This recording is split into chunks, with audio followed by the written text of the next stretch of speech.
Hi, welcome to Tax.Crypto. I'm Emery Sheer, I'm a CPA, and today I'm going to go through the 5 tips that will help you prepare for your taxes for the April 18th deadline.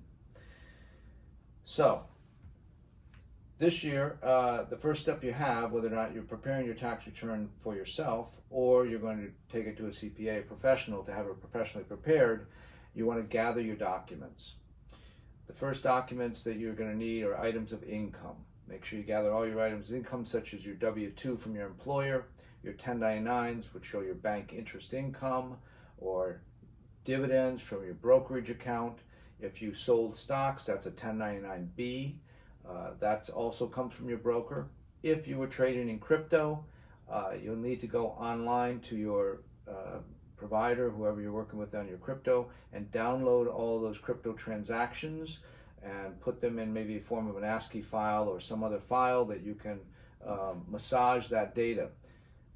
Since I'm a kind of a crypto tax guy, I just want to quickly tell you that there are the 3 methods to compute your crypto gains. I get these calls all the time. How do I lower my gains on my taxes from 2021 before we hit the crypto winter? So what you would do is you would look at the 3 methods. There are 3 methods that you can use. Don't use this for stocks. It's only good for crypto. That would be first in, first out, last in, first out, highest in, first out. Those methods are allowed for crypto. Tax for stocks, there are different methods. So that's all I want to say about crypto today, basically, because check out the other videos on crypto and you can follow through on those. Other items of income, things like if you took distributions from a pension plan or an IRA, items, if you have your own business, you'll need to do Schedule C, which shows your gross income and all your business deductions. Farm income, that's also similar to a Schedule C, but it's on a separate form. It shows all the farming income. And then the related deductions. Unemployment. If you received unemployment during 2021, you'll need to gather that form also from the state, that whatever state you're in. If you're on Social Security, Social Security sends you a form, and you'll have to include that or have that information ready also, because some of that Social Security may be and often is taxable.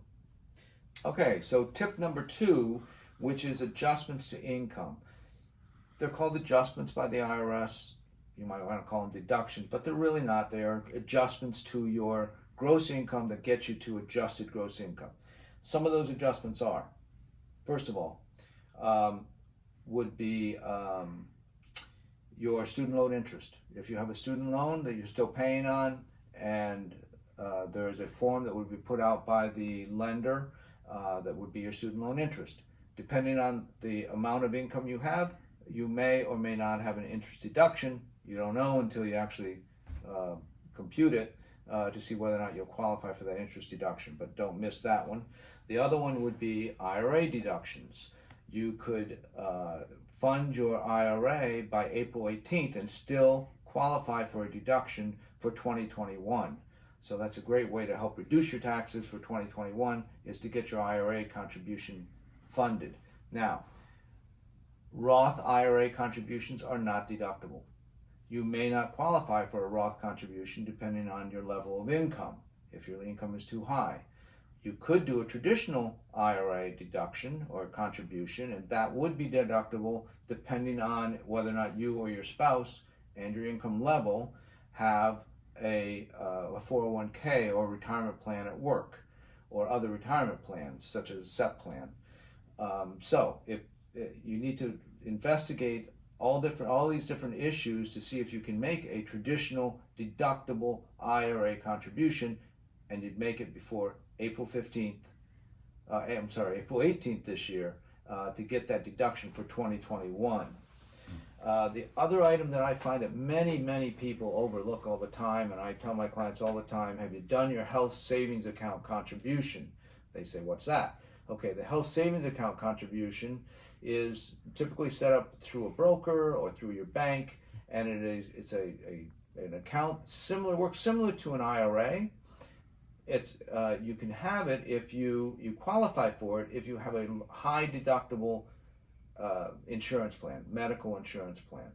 So many people who aren't on an employer's plan, or even those who have employer plans, have a high deductible of over $1,000. So if you have that deductible of over $1,000, then you can contribute to a health savings account. It's a great deduction because many people do not qualify anymore for the medical deductions that you used to be able to take, but now it needs to exceed your standard deduction. It needs to exceed a floor amount in your itemized deductions, and your floor amount in your itemized medical deductions. So now, if you have a health savings account, you open it up, you fund it like an IRA.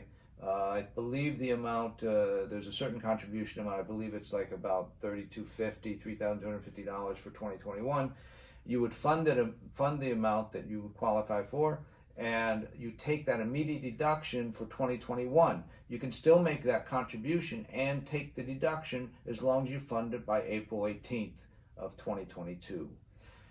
And then what you do with that is you get basically give you a credit card that's funded with this money, and you take it when you have co-pays to your doctor, when you need to pay for prescription medicine, when you have dental bills and pay the dentist.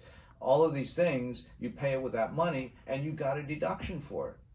Otherwise, those deductions are lost. So the health savings account is very important. If you have a plan at work, ask the payroll department about health savings accounts. They may have one for you that you could fund during the year. Very important to do it because it's a great before tax item. That kind of takes care of the major adjustment items. Let's move on to the often overlooked deductions. So deductions, many of them have gone away now because of the higher standard deduction amount that we get.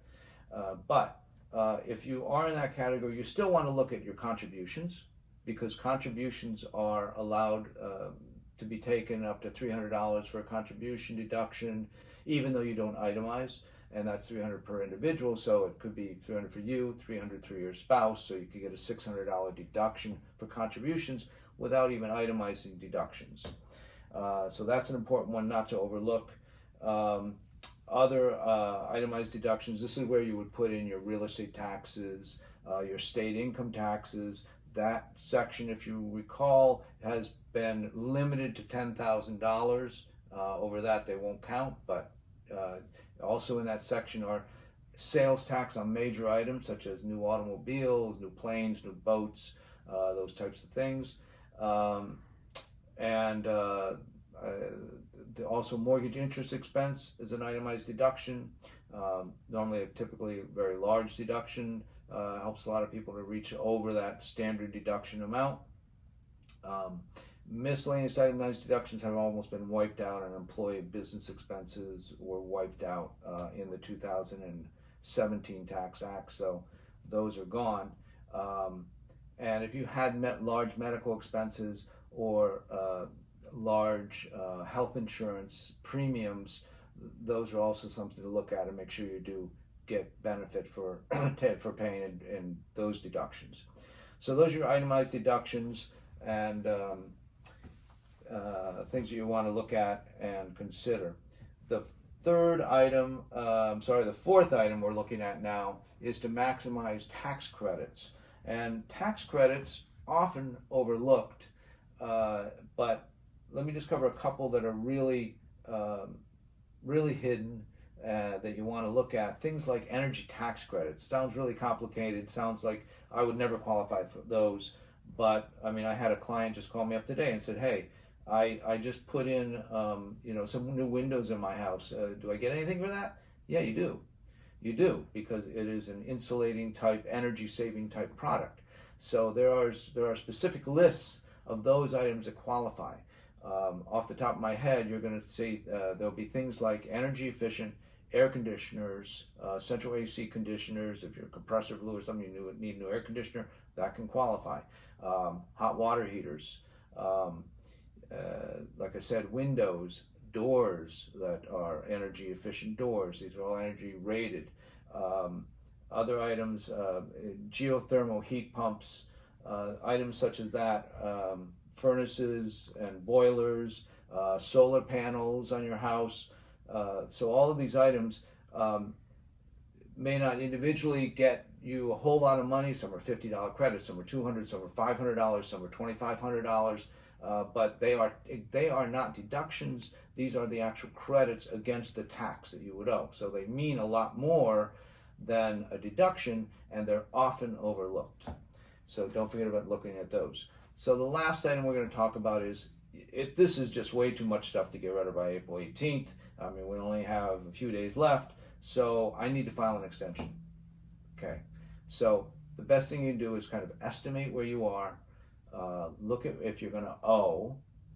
If you're not going to owe, that's easy. Well, I know I'm going to get a refund, and I got a lot of deductions this year, and I had plenty withheld, or I paid in plenty. All right, fine. File the extension.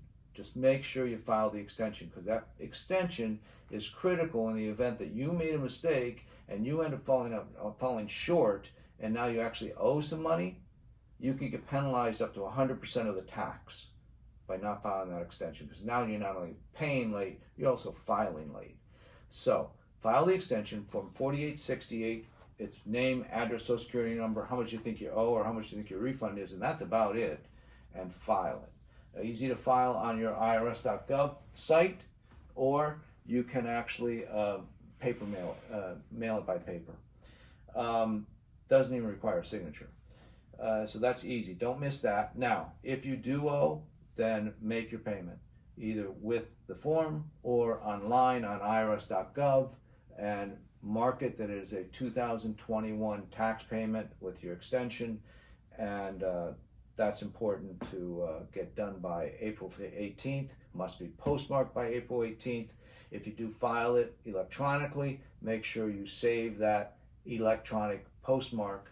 That's important. I have actually had the IRS try to disallow extensions, but I always have my electronic postmark, and that's hard to beat. Thank you very much for listening, and see you later on Tax.Crypto. Thank you.